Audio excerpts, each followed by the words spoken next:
Resolvi fazer esse vídeo para esclarecer algumas coisas sobre a RDC da Anvisa, que saiu ontem, dia 3 de dezembro, sobre a regulamentação do uso farmacêutico da cannabis medicinal. Eu comemorei muito esse evento, mas depois me informando mais com algumas associações, soube que não é um evento assim tão positivo assim, e eu vou explicar por quê.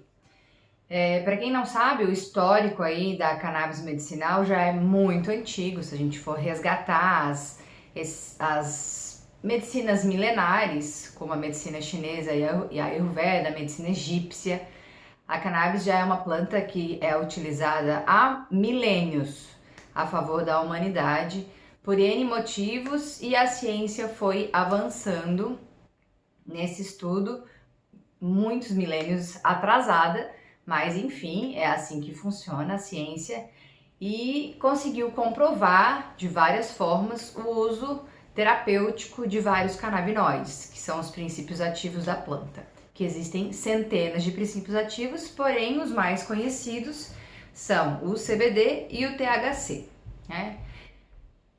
Já tem uns anos que a Anvisa libera via liminar judicial para algumas famílias serem contempladas com a importação desses ativos da cannabis na forma de extrato.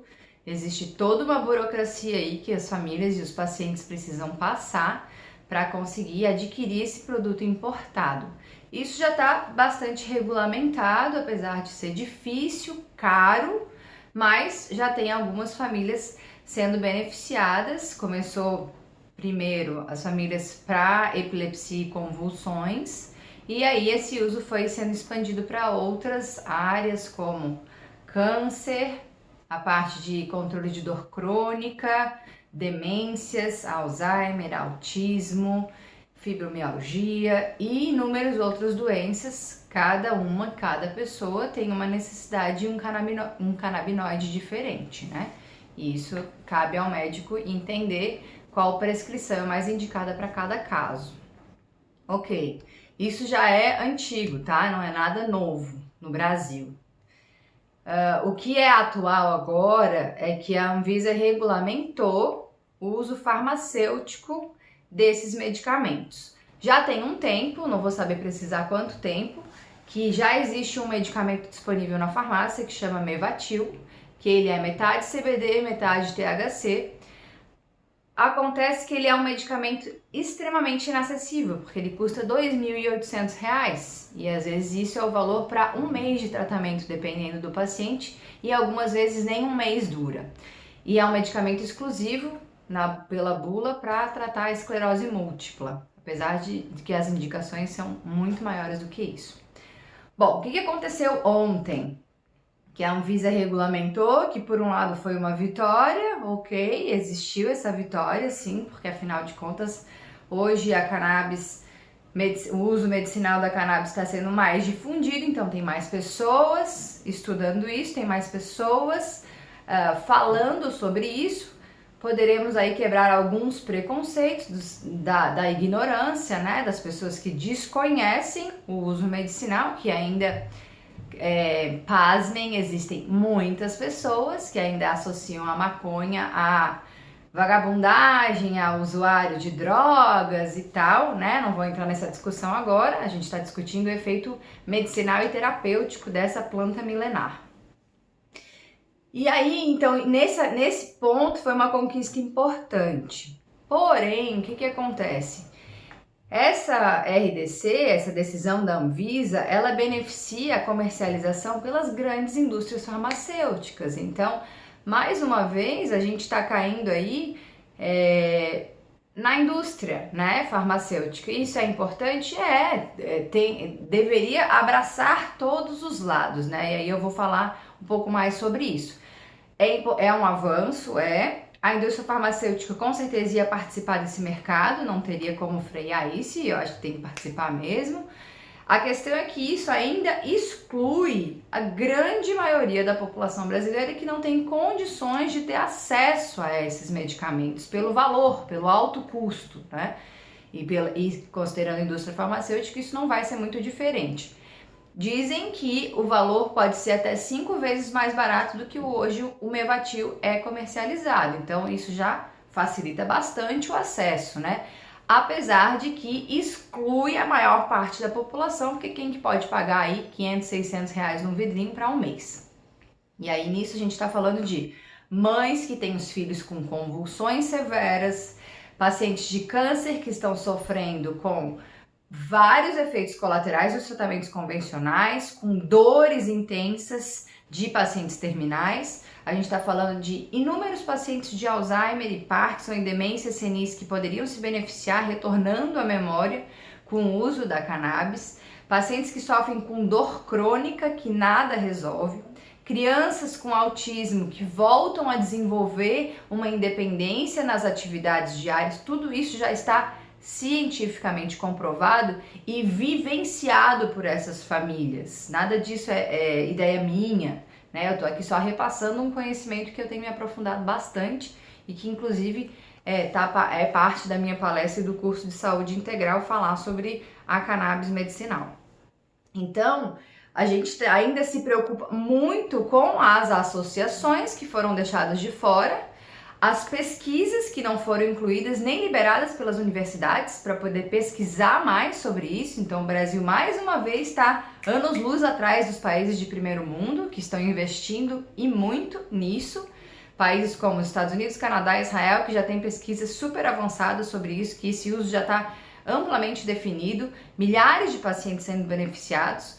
No Brasil hoje a gente tem aí mais de 10 milhões de pacientes que não estão sendo atendidos, que não respondem a nenhuma medicação ou que não tem medicação específica, como o autismo, por exemplo, que estão sendo negligenciados por essa decisão da Anvisa. Então é algo bastante preocupante. E o autocultivo, o cultivo doméstico, principalmente das populações de baixa renda, que não está sendo considerado, né? Porque o extrato poderia ser muito bem recomendado no cultivo da planta domesticamente e tem várias pessoas que já entendem, já sabem explicar e já educam a população a como fazer esses extratos, né? Então tudo isso não está sendo considerado nessa decisão da Anvisa, o que preocupa bastante. Porém, demos um passo e isso tem que ser considerado. Esse passo está dado, a sociedade hoje em dia tem muito mais acesso a isso, a informação, pelo menos a cannabis está aí sendo falada por várias bocas, tendo acesso nas mídias e isso é bastante positivo para o avanço dos próximos passos. Mas não podemos esquecer dessas associações e da comunidade de baixa renda que não está contemplado nas grandes indústrias farmacêuticas. Existe muita coisa a ser feita ainda para poder facilitar o acesso a esses milhares de pacientes que podem se beneficiar e muito de uma planta poderosa, milenar, que não pode ser, todo esse histórico milenar não pode ser simplesmente desconsiderado, até porque a indústria isola os princípios ativos e vários estudos já mostraram que o que interessa mesmo é o efeito em comitiva, ou seja, todos os canabinoides ali envolvidos. Claro que cada planta tem uma porcentagem maior de CBD, outra maior de THC, porém isso tem que ser considerado. E mais uma coisa importante e meio desastrosa dessa resolução que saiu ontem da Anvisa, e hoje eu tô falando aqui no dia 4 de dezembro de 2019, que essa resolução, ela libera o uso do CBD devidamente cadastrado aí, né, nas marcas cadastradas, ainda é importado e tal. As empresas mesmo brasileiras que desejarem produzir vão ter que importar de fora a matéria-prima, ok? Mas faz muitas reservas ao uso do canabinoide THC, que é altamente indicado para várias coisas, inclusive dor crônica, dor em paciente terminal, e isso eu tenho experiência pessoal com a minha mãe, que já não respondia mais quase a morfina, estava com altas doses de morfina no final, e o uso do THC combinado com os outros opioides facilitaram muito a vida dela, melhoraram muito a qualidade de vida dela. Então tem várias coisas que o THC é sim bastante indicado em altas doses. E essa resolução permite só 0,2% de THC nos extratos. E sendo usado só para pacientes que têm uso compassivo, ou seja, que não respondem a outros tipos de terapêutica, e para pacientes terminais.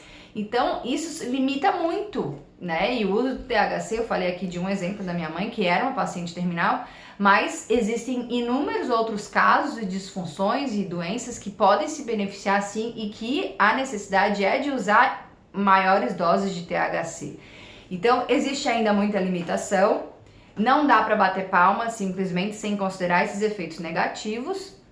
Mais um efeito positivo que é interessante colocar, que antes estava regulamentado apenas para neurocirurgião, neurologista e psiquiatras prescreverem. E agora, com essa nova resolução, entraram todas as categorias médicas, o que é um grande avanço. Isso espero que estimule mais médicos a se encorajar, a estudar a cannabis.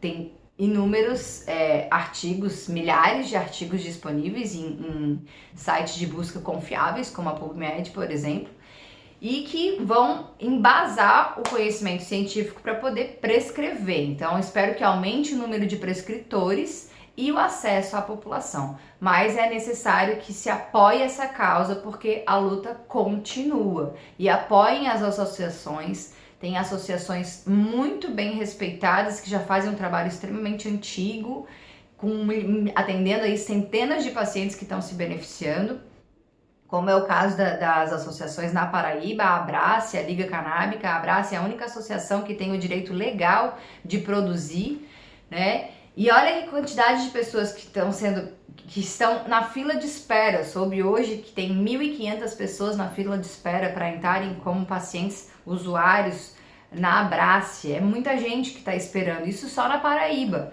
E a gente, infelizmente, teve um resultado aí negativo no Rio Grande do Norte de uma associação super ativa aqui, a Reconstruir Cannabis, que eu conheço. Foram eles que nos ajudaram no tratamento da minha mãe. E eles tiveram a liminar negada para o autocultivo de 80 pacientes que estão aí esperando. Então, esses pacientes não podem fazer o cultivo em casa, porque o juiz simplesmente negou isso. Eles já estão em tratamento e não têm acesso à medicação. Isso é muito grave, tá? Isso precisa ser espalhado, porque muitas pessoas estão deixando de ser beneficiadas. Então, o Conselho de Medicina precisa repensar isso. Há milhares de famílias que estão esperando essas resoluções, e mães que estão esperando aí, que tem histórias de crianças que tinham 300 convulsões por dia, que com o uso da cannabis medicinal passa a ter dezenas na semana. Então olha a diferença que faz na vida dessas pessoas, dos pacientes, de quem acompanha esses pacientes. É muita coisa para poder ser negligenciado.